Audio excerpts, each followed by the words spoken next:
what I mainly want to speak to, and something that had troubled me in dry fasting, in that my blood work didn't seem to follow how I thought it should do. Now I'm going to show my blood work, and I'm going to show some blood work I got from the internet and mine, so you get a comparison and you can see what I'm talking about. So I'm going to share my screen. Share. All right, so there we have it. So it's got that. Now this is from a 10-day water fast. The top one is the 10-day water fast that I got. I just Googled it and looked on images and pulled that up because it showed a really good how blood sugar or glucose relates with ketones. So we will just look at that first. And this, the red is the blood sugar, and it's a 10-day dry fast. This is the end. This is the start, and it starts off with the glucose or the blood sugar up here in the 80s, 90s, 100s. This is in milligrams per something litre. I'm dyslexic, I've forgotten the word, but it's grams per something litre. The English ones is millimoles or something per litre, which is how I measure it, and then I converted it to that for my one below. So in this you can see the blood sugar is high or at normal level. Then once you've burnt off all the carbohydrates or whatever, then the blood sugar starts to plummet. And as the blood sugar comes down, this sends a message and we start to produce ketones. And the ketones are used instead of blood sugar, and the brain can use ketones rather than glucose. So the blood sugar goes down to almost nothing. I'm not sure what this is, maybe a reserve of blood sugar, or maybe gluconeogenesis is happening here, and I will talk about what that is in a while. But the ketones are high, the fast is ended here, the blood sugar is low, and then after the fast is ended, now the drinking water, so to start eating, slowly refeeding at this point, and as they refeed, the blood sugar will rise, and as the blood sugar rises, the ketones start to drop, and the ketones make their way down to their normal place, and the blood sugar makes its way up to its normal place. So you get this dropping, and you get the metabolic switch here where the ketones rise, the blood sugars drop, they swap over, and the body is running on ketones, the blood sugar is very low.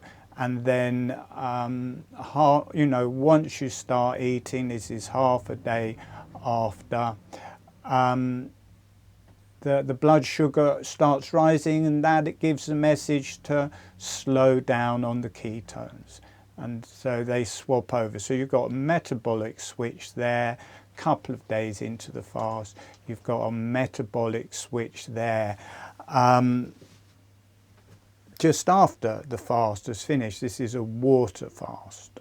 Whether it is someone's actual fast or just a generic picture, I don't know. Now, what happens to me is completely different to that. Here's my blood work in the bottom picture. Now this is actually from my 5th. It's not from the last one, because I didn't take a lot of readings on the last one, but the readings I did take still followed this picture. But because I took them every half a day, but I've only put them in for every day because it just was complicated. Now, I didn't start taking the measurements until just after the first day. I take them for safety, you know, and in the first day I feel really perfectly safe. There's nothing going wrong. But I've put in, you know, about my normal blood sugar rate. Ketones will be very low or next to nothing. So I've just started them and then I've run them up. So my metabolic switchover was just after the first day, just coming into the second day. And the blood sugar continued down. It didn't get as low as this person on the water fast. It hung out round about the 60 level, but the ketones slowly worked their way up until this is, I did put in the half day here. This is 4 half days there, or halfway through the 5th day, whichever way you want to look at it. But that is where it peaked. And you can see from the end of the 4th day, my blood sugar just takes off, you know, just really strongly rising. And that has happened on every fast that I've done. And it's always, I've always wondered, well, why is that? Why is my blood, because I've used up all of the carbs here or all of the sugars here in my system, and they've gone down to next time. I've swapped over to ketones. The ketones stay as ketones. They don't convert into glucose. They're just ketones. So where is this sudden rush of glucose coming? And the only thing I can think of is that this is gluconeogenesis, and that gluconeogenesis, it's the creation, the new creation of glucose, and it creates it, it takes it from the cells. Now, on listening to people's videos, gluconeogenesis was getting a bit of a bad rap, and it was something like, you don't want to do water fasting because for that gluconeogenesis starts and that rips up your muscles. You don't want to rip up your muscles, and that's why not to do water fasting. So it's kind of, do dry fasting, don't do water fasting. But it seemed to me I was going into gluconeogenesis, or the production of glucose from the cells. And my impression from what people had talked about was, people had said things like, oh, water fasting destroys muscle mass and dry fasting doesn't. I'd heard that from lots of different sources. And I'd heard, don't want to do water fast because of gluconeogenesis, and that basically destroys, or the way it was described was, or the way I was hearing it was, that was destroying my muscles, and I didn't want to destroy my muscles. And it also wasn't my image of gluconeogenesis. So how gluconeogenesis is described and taught is, it doesn't destroy the cells. It doesn't kill the cells in the muscles, in the liver, in the kidneys. It's not for that. It converts, I'm going to show a picture of it. Let's come back to here. So hopefully that is being shared on my screen. You are sharing your screen. Hopefully that picture is being shared on my screen. Now here is glucose outside of the cell, and then that comes into the cell, and then it gets converted to amino acids and fructose and different things as it goes down, and it is used in the cell. So that's glycolysis. That's the glucose being taken in and converted into these things.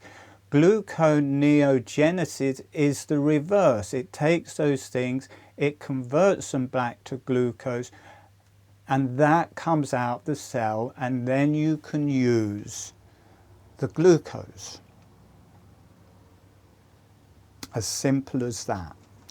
And that, it would be strange to go through that whole procedure and then the cell dies. It would be easier just to kill the cell and just use everything. So because I was confused on it, I also looked that up just to make sure that it doesn't kill the cell.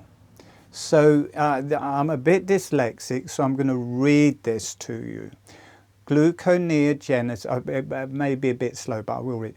Gluconeogenesis does not destroy cells. So it's not going to destroy your muscles. Gluconeogenesis is not going to destroy your muscles. And to the main part, it doesn't come from the muscles. Instead, it's a process that makes new glucose from non-carbohydrate sources like lactate, amino acids, and glycerol. So it's making glucose from that, and it's making that, taking that from within the cells. This process is crucial for maintaining blood glucose level, especially when dietary carbohydrate intake is low, like during fasting or prolonged exercise. Gluconeogenesis primarily occurs in the liver and the kidneys, but it does also happen in the other cells, and it does happen in the muscles. And it is essential for supplying glucose to tissues like the brain that rely on it as their primary fuel. So the brain runs on glucose, and on the fast it runs on ketones, and on my fast it runs on glucose and ketones. So I'm going to go back to my picture of my fast and this generic fast. So I would really like it. So I don't know, I'm not holding myself up as a scientist and knowing all of this. If you think you know more, or you've got something to add to this, put it in the comments. And what I'm really interested in is people who do long fasts and take their blood work. Put your blood work below. Does your blood work come out like this, where you get this perfect ketone, blood sugar and metabolic switch? Or is it like mine? Is there a spanner thrown into the works and suddenly you get this glucose coming from somewhere else? So my glucose goes down as I use up the food, it stays down, and then there's this sudden resurge of glucose, which we don't really know where it's coming from, but my guess, I can't see many other places, is gluconeogenesis. It's taking it from the cells, and that goes right up higher than it normally does, and the ketones slowly go down. Now they don't go down to zero. Now I was worried, I was thinking maybe I have not got enough fat on me because I am skinny and I spend 3 months building up fat so that I can do a 9-day dry fast, because it's going to use up that fat. But still at the end, I've still got a bit of fat on my stomach. And if I didn't have any fat, the ketones would be back down at zero because there would be no fat to use. So I'm kind of okay. I'm not too worried because even though the blood sugar is right up here, I'm still producing ketones. So for the last kind of 5, 6, 7, 8, 9 days, I've got more blood sugar and ketones in my system than when I'm not fasting. So, you know, past this point, suddenly I've got all this energy. I've got the glucose and the ketones. I've got more blood sugar than I've normally got, Plus, I've got all of these ketones. So I go from really worn out to, you know, okay. I'm still lying about watching movies and going for walks. But after the third day, the first 3 days are a nightmare for me. For me, I think it's good to do long ones because the first 3 days are so hard. And then after, you know, you get into the 5th day there, the 4th and 5th day, not only have I got all of these ketones, I'm getting my blood sugar back. Now, the third place that it may come from is, I've forgotten the name, I just cannot remember names, where your body eats itself. See, I would normally remember it, but I can't remember it, so there you go. Autophagy, from autophagy, where it's eating, your body is eating itself. So maybe it's being produced from that, but I don't think so. I think it's gluconeogenesis. What was I going to say? But, so it's not breaking the gluten. What I want to put out, if you've got a chart like mine, I just want to waylay people's fears that gluconeogenesis isn't breaking down your organs. It isn't breaking down your muscles. It isn't killing the cells. The cells are surviving. This is the main reason I'm showing this, just to say gluconeogenesis doesn't destroy your muscles. It doesn't kill the muscle cells. It doesn't kill the cells of your liver. It doesn't kill the cells of your kidneys, which are the main places that it comes from. Now, the mass and volume of those organs and muscles may shrink.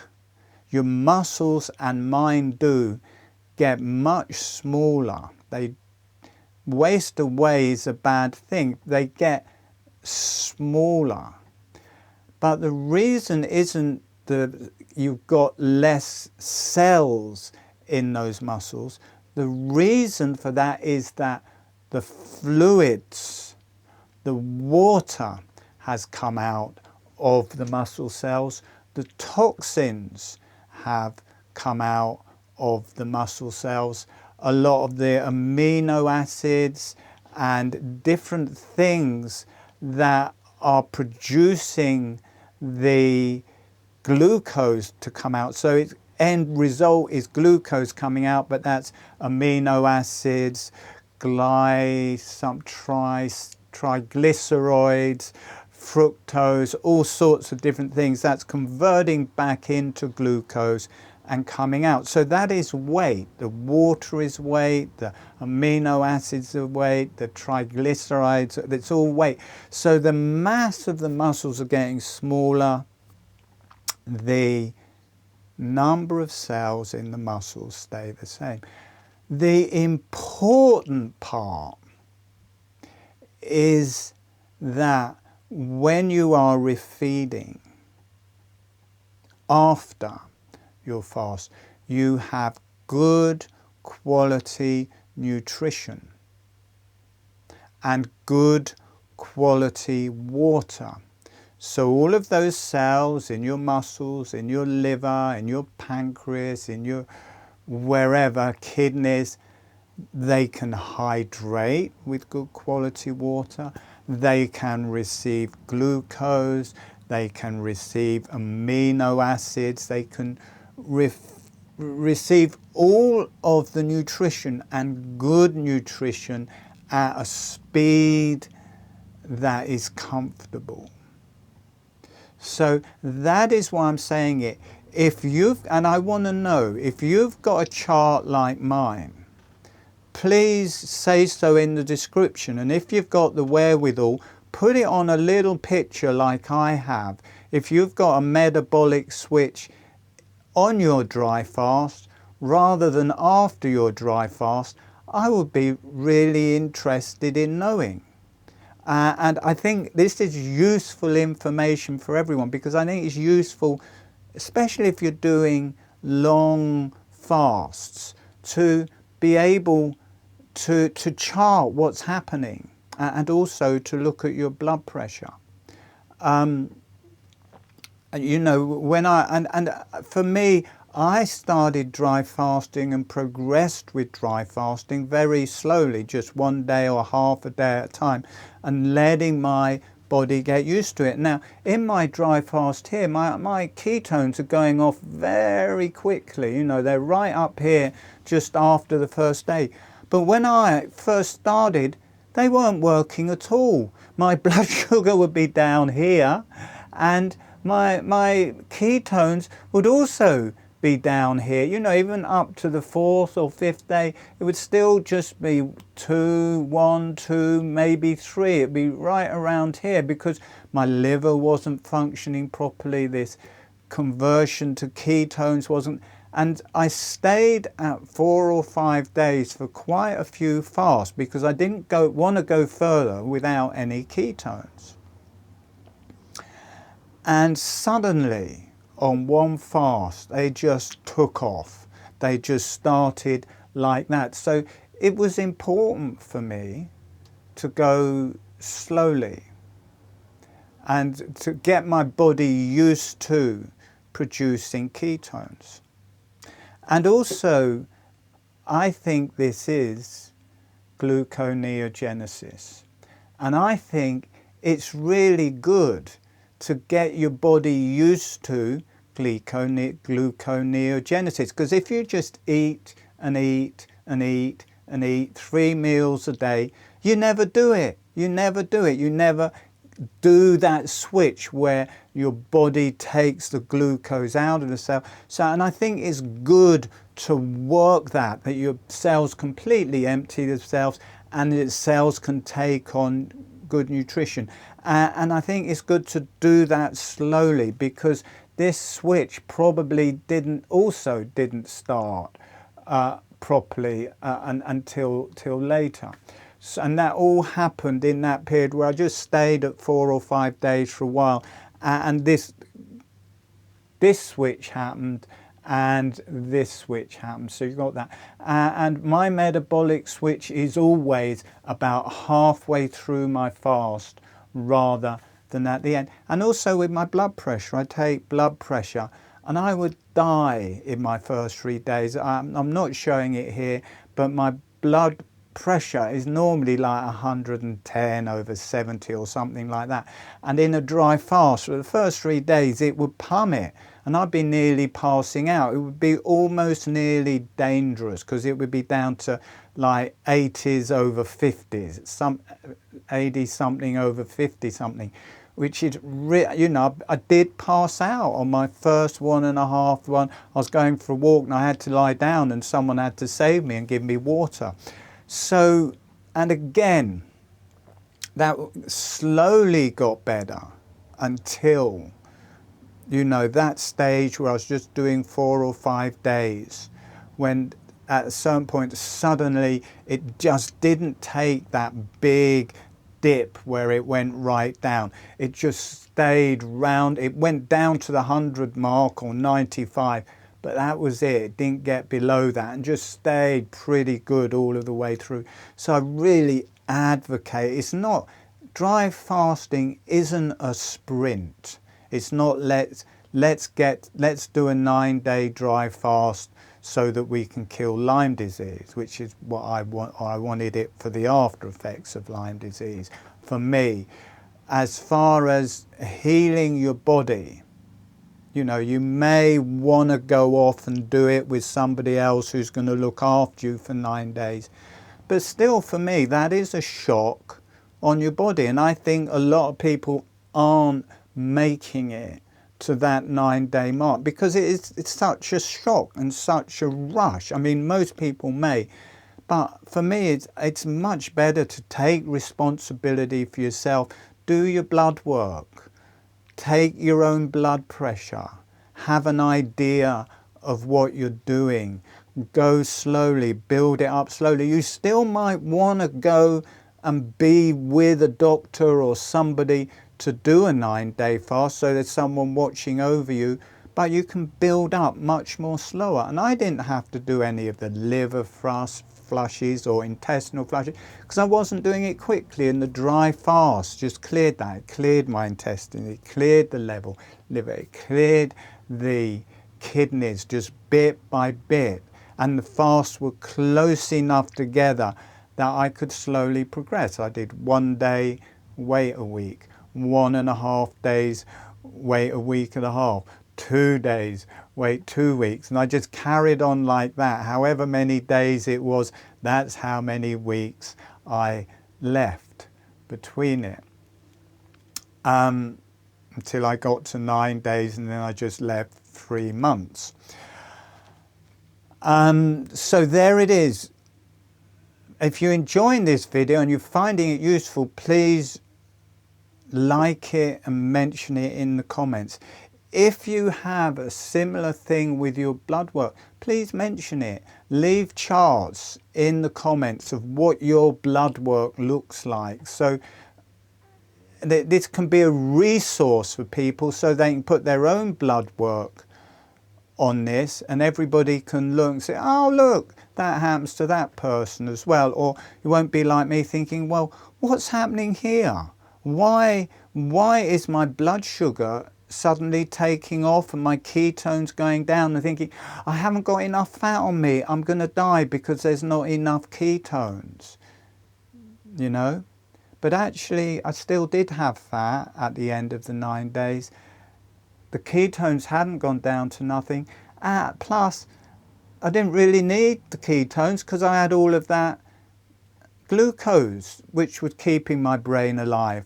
And that glucose wasn't destroying my muscles, which I had thought it was from listening to other videos. Now, I may have just mistook what they said, but that's an easy assumption for people to take, is that gluconeogenesis is destroying their muscles. But it's not according to my research. And you can put that, I may be wrong, put that in the comments below. But what I will say is, get proper nutrition in your refeed and proper good quality water in your refeed, so you're getting all of the nutrition back into your cells. And for me, my muscles do seem to be getting smaller, but I'm also getting older and losing weight from dry fasting so often. But it's important for me to do, getting all of this sun coming in, it's important for me to do exercise. To, you know, your muscles are that extra thing. And for me, I think it's really important that you don't just dry fast, that you go for walks on your dry fast so your muscles are still working. And after you dry fast, you have some kind of exercise regime, even if it's only walking. I mean, my main exercise is 1.5 to 2 hour walk every day. And to get a whole body thing on that, I have my walking sticks. I have 2 of those. So I'm doing my arms and legs at the same time. Now I'm gonna take this off share screen now, and I'm back. So I'm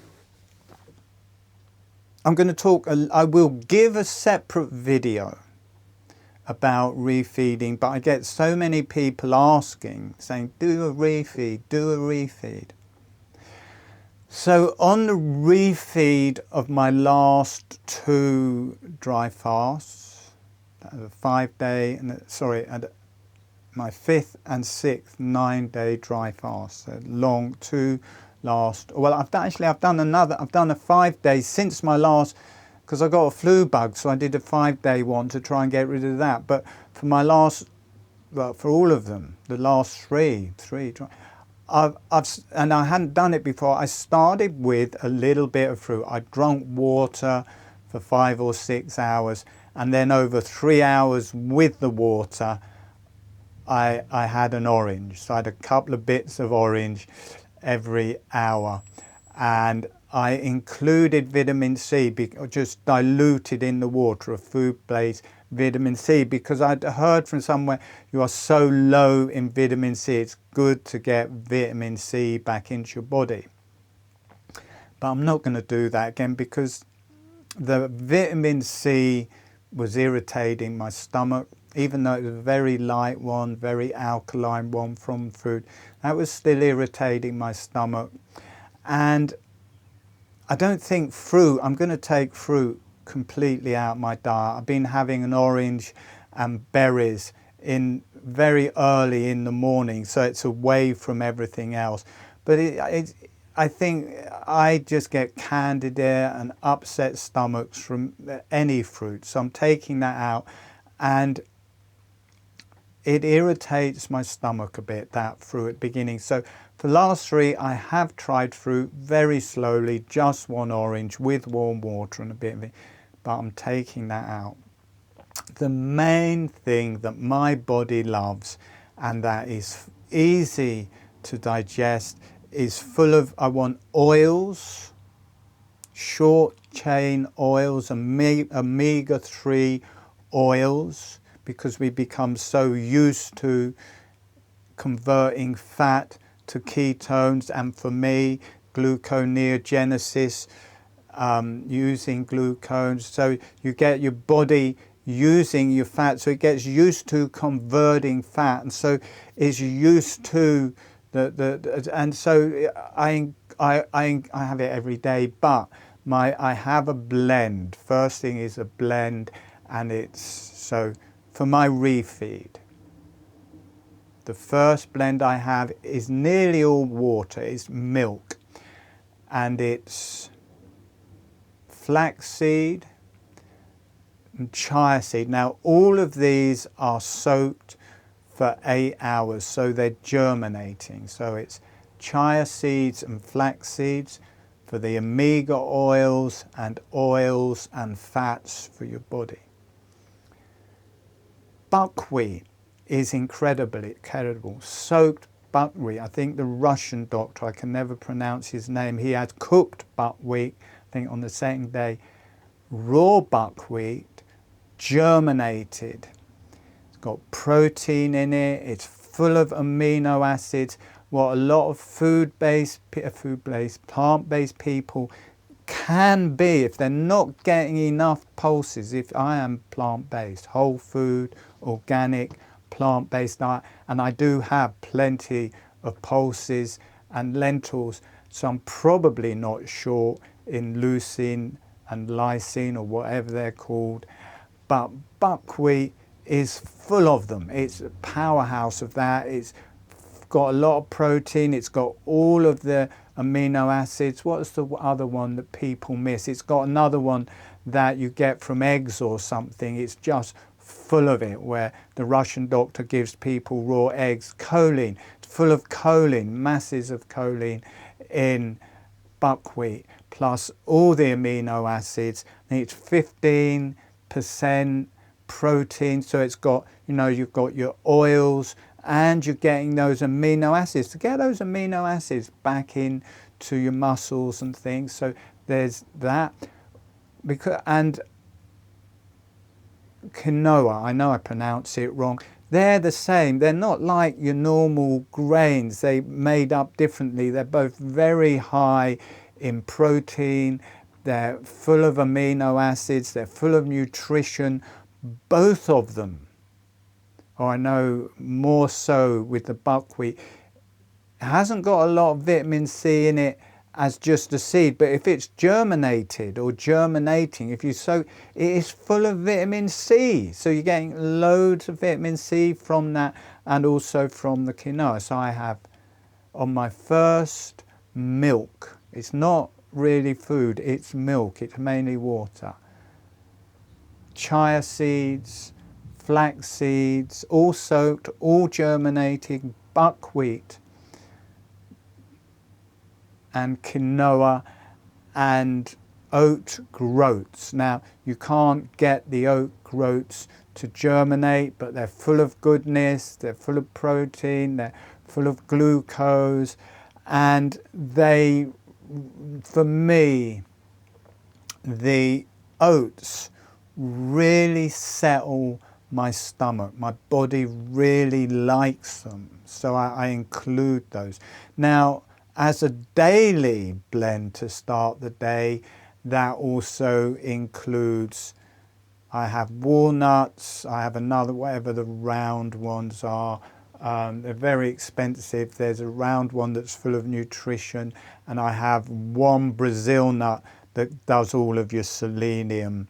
2 days selenium in one Brazil nut.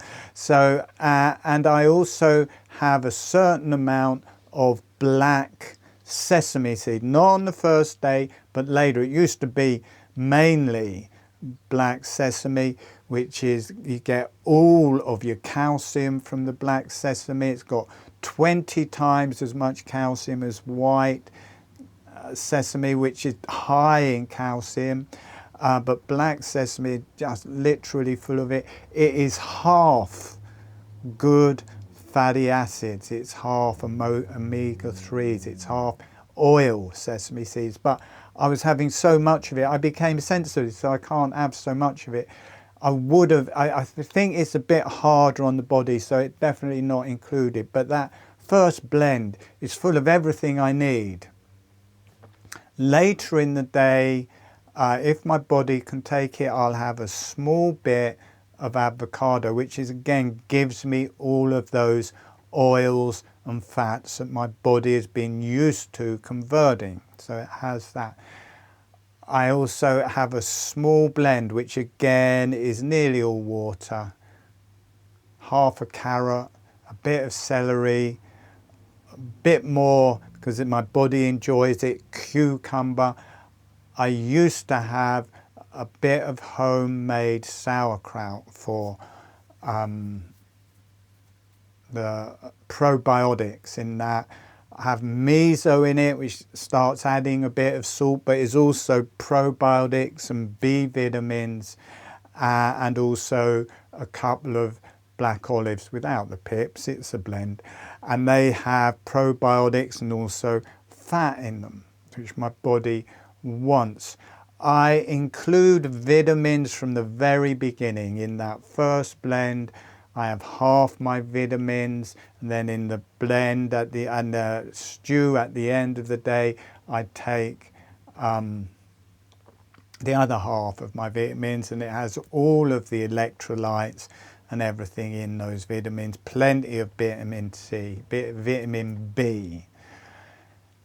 Then last thing, or the last bit of the day, I will have a vegetable broth, a vegetable and lentil broth.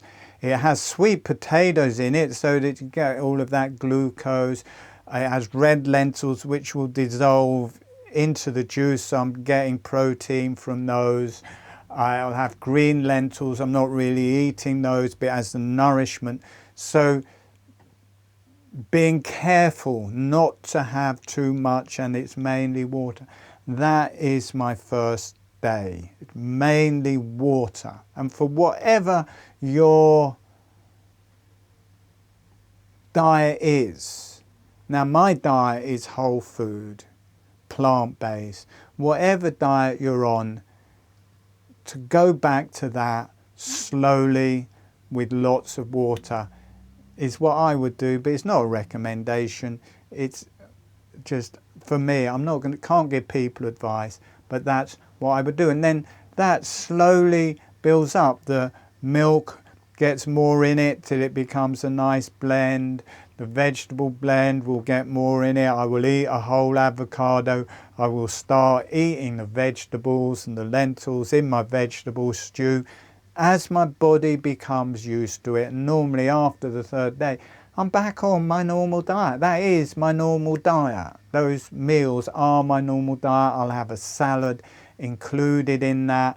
Up till now, I've been getting up very early and having a bit of fruit and bilberries, all the dried berries that I soak overnight that are full of nutrition.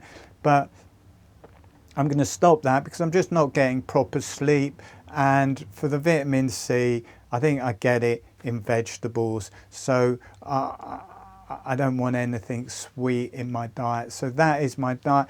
Whatever your diet is, great. It may not be the same as mine, but I would say, you know, what I would do if I had that diet, I'm not saying you got to do it, I'd come back to it very, very slowly, drinking lots of water and small meals once you start, let your body get, and probiotics, I take, you know, probiotics, but the fibre will make their own, the probiotics in salad, you know, you're eating salad, it's got probiotics in it, in the plants. So that is all of that. I hope that's been useful. If it has, like this video, comment below. I really want my YouTube channel to take off. And if you're enjoying them, please comment, please like it, please share it. So, you know, that the YouTube algorithms will pick it up.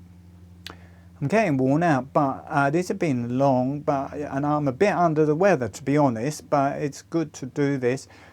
I'm now going to do a meditation for dry fasting, and it's what I use in my dry fast. I massage my organs, I massage my lungs, I massage my brain, I massage my body with holographic breathing.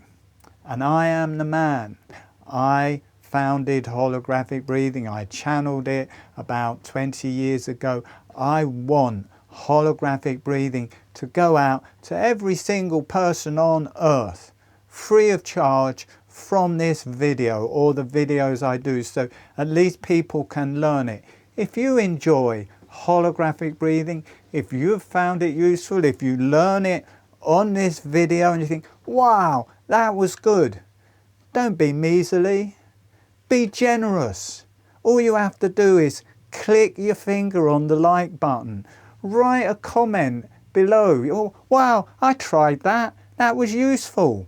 You know, give something back. I made this wonderful video. I've taken this time out to do all of this. Give something back.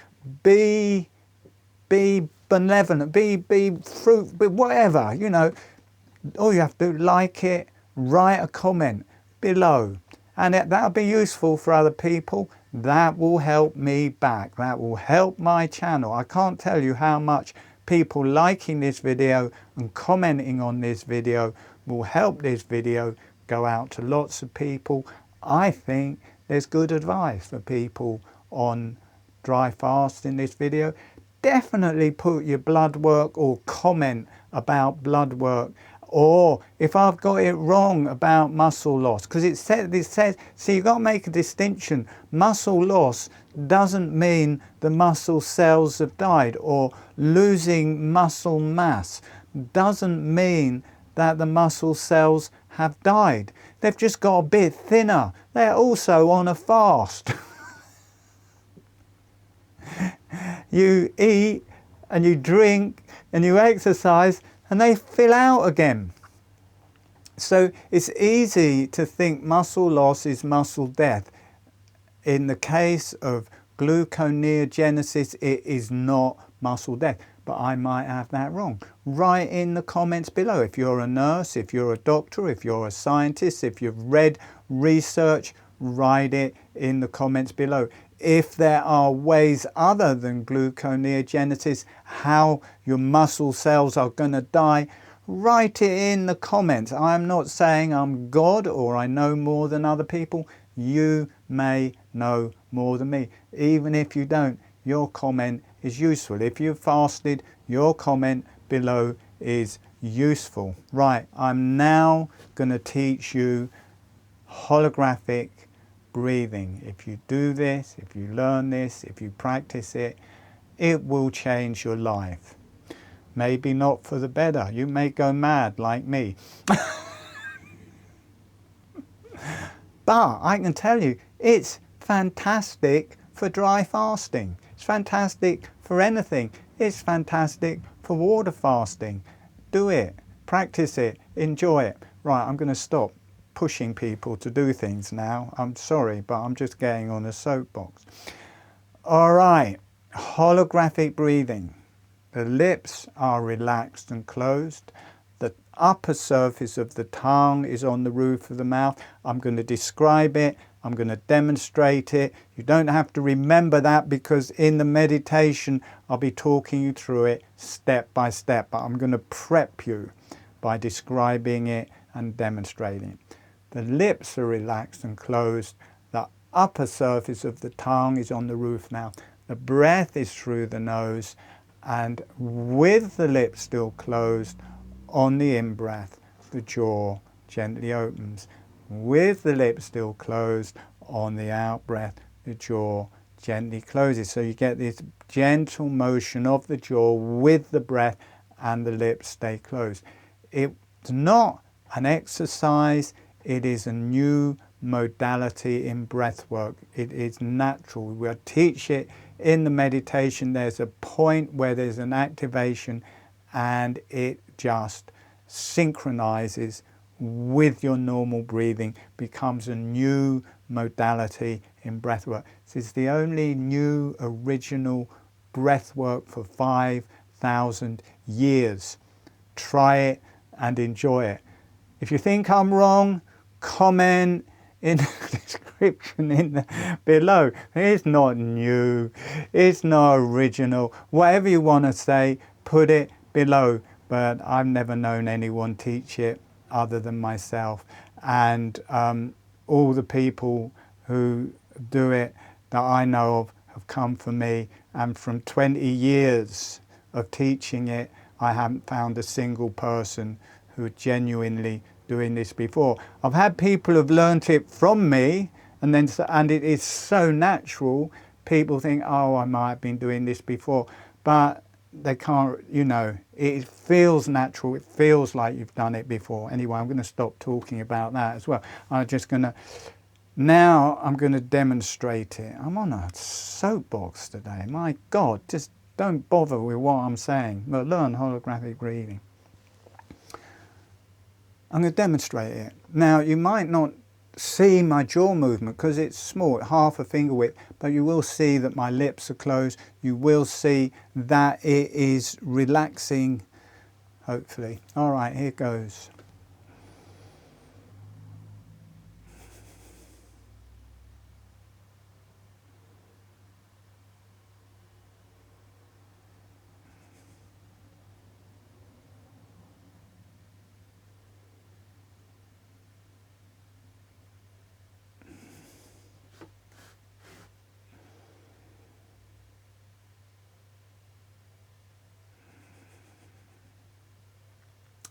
So straight away, you may notice I've slowed down a bit.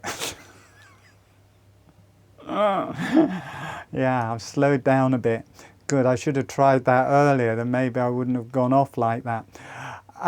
Instantly, deeply healing, deeply relaxing, deeply meditative, new breathwork modality. If it's the first time you're learning this, it's best to do it seated until it just feels natural and easy, because it's so easy to fall asleep. You can fall asleep or pass out before you've actually learnt it or got the initiation or activation, and then you're not doing it. So it's best to be seated. If you do fall asleep or pass out before getting that initial information, just watch the video again, just watch the meditation again. All right, we are going to start. Closing your eyes, and we're going to bring in some resources before we start the holographic breathing. Sending a smile, sending some energy to the earth, and allowing the earth to say hello back. Notice what that feels like through your body and through your energies. Sending a smile, sending some energy to the higher self and the beneficial energies. The beneficial energies are any divine energies, any divine teachers, any beneficial energies from the subtle realms or the divine realms, and your higher self, sending some energy, sending a smile to your higher self and beneficial energies, and allow the higher self and the beneficial energies to say hello back. And notice what that feels like through your body, through your energies.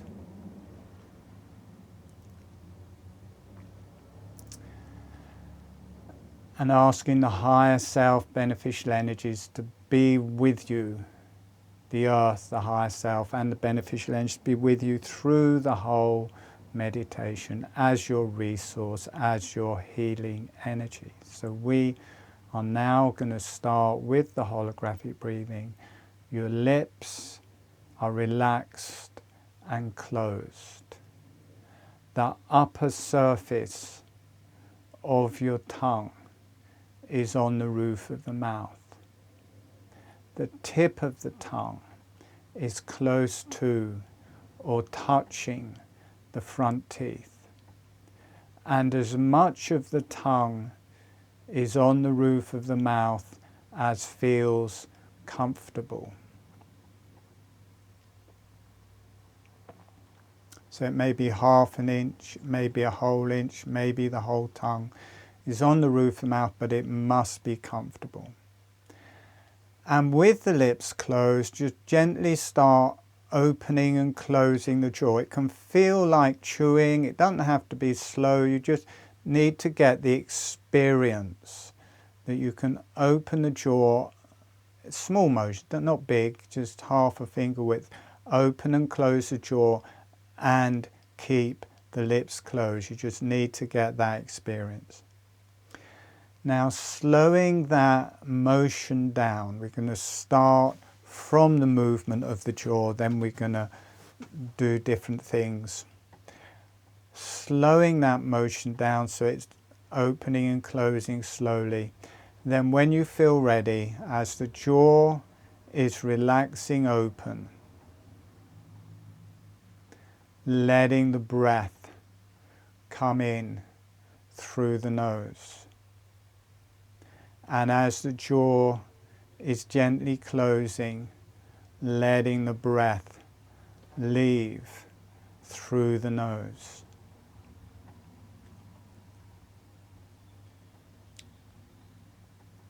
The jaw is gently opening, the lips are closed. Notice how this draws the breath in through the nose. The jaw is gently closing, the breath is exhaling out through the nose. Notice how it feels like a little pump.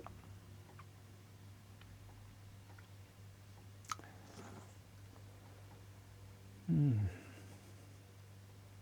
jaw is relaxing open. It draws the breath in through the nose. The jaw is gently closing. It exhales the breath out through the nose. The lips are closed all of the time. The tongue is on the roof of the mouth all of the time. If it's uncomfortable, do a smaller, slower motion of the jaw and relaxed.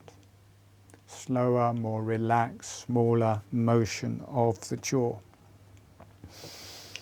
And on the out breath, as the teeth are coming back together, they just relax together. They just float together. There's no pressure. You don't grind your teeth. They just float gently together or slightly apart. The jaw gently opens. The breath comes in through the nose. The jaw gently closes, the breath leaves through the nose.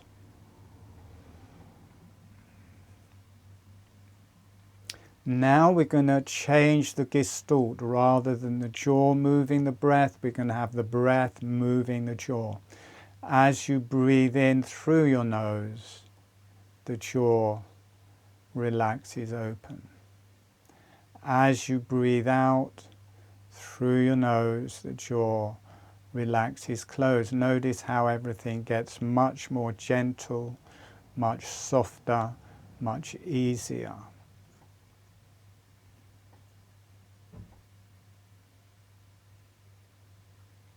Notice how it becomes more energetic. You can feel energies through your brain, through your spine, through your body. It becomes deeply relaxing and meditative.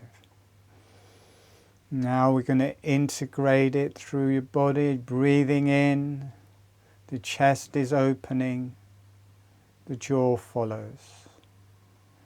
Breathing out, the chest is closing, the jaw gently closes with it. It's a small motion, just half a finger width, and it just starts to be moved by the breath. Breathing in, the abdomen opens, the jaw gently follows along with it. The abdomen closes, the jaw gently follows along with it.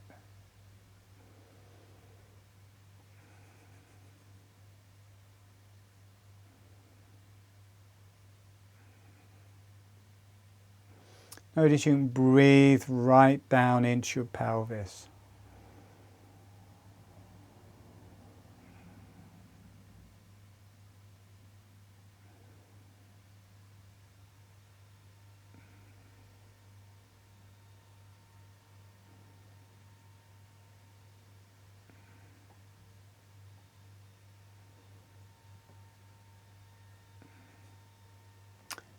Notice that in a very subtle way your face has started to breathe. It's not just your mouth, your whole face has started to breathe.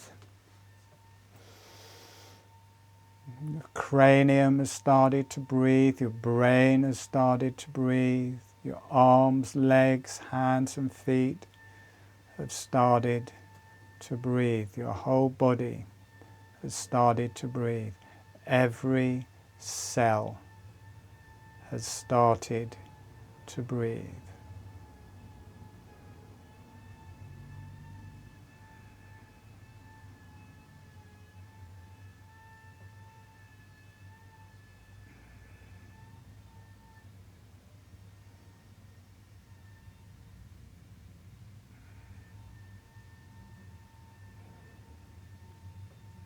Notice how you can breathe with your organs.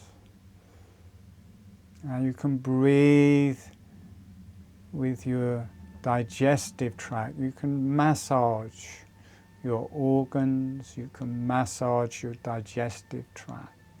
For fasting, it's really good to massage your digestion. Right down to the rectum. Notice when you get down to the rectum, you get right down to the sphincter muscle at the bottom of the rectum. You get this release of energy, releasing back up through your spine and through your brain.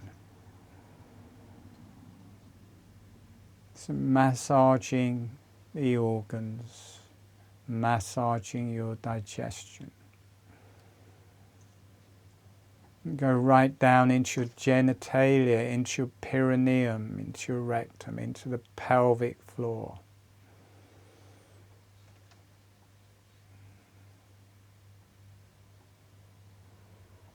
Get a much deeper breath. You can let the lungs breathe, let the heart breathe. You can breathe with your brain, you can massage and breathe with your brain.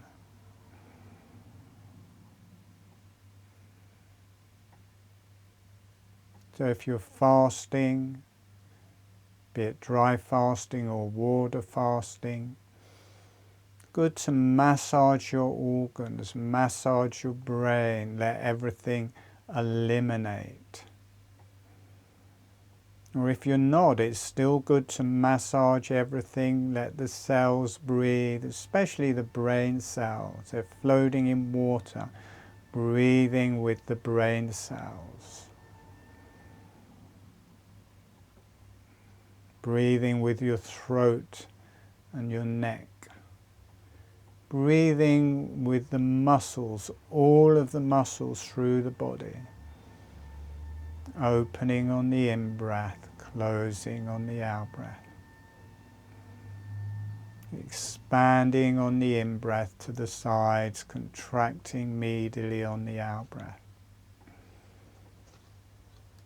The whole body, the muscles, the bones, the organs, the face, the brain, everything, breathing. Keeping everything working, keeping everything being oxidated, giving oxygen into the cells, getting nutrition into the cells, and letting the cells detoxify.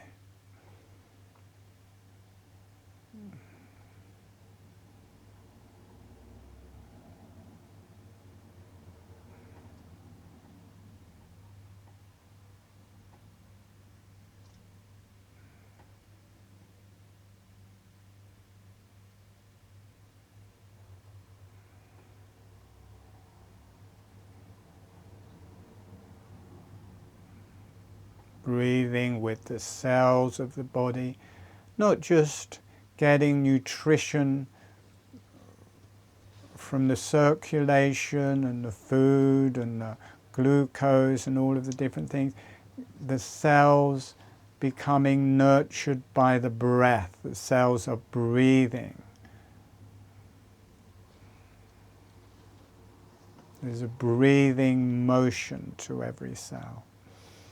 Receiving the spiritual energies into every cell. Receiving light into every cell. Every cell connecting to the earth, receiving nutrition and energies from the earth. And breathe.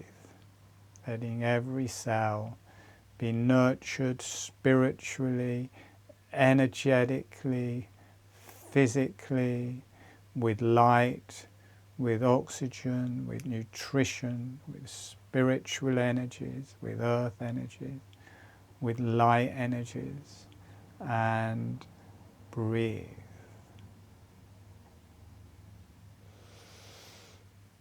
And we're going to come back in about a minute, so just gently breathing with that.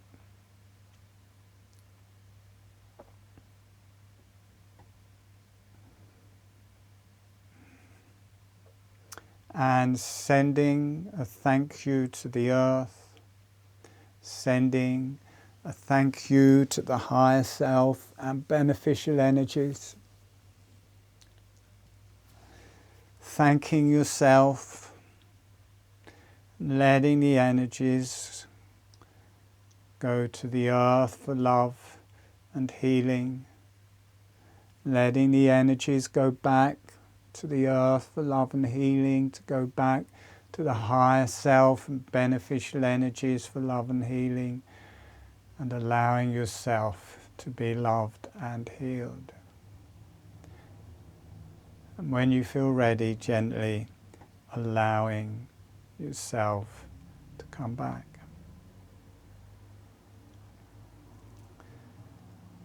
So if you've enjoyed this video, please like and subscribe. I've got loads of video tutorials and video meditations on YouTube, so you can search those out and watch those. I have a newsletter, goes out once a week, sometimes twice a week. You can go to my website. There's loads of good videos, YouTube videos on my website. Please click on the newsletter. You get newsletter about all of the free webinars and all of the webinar series. There's webinar series, there's practitioner trainings on my website, so you can do all of that.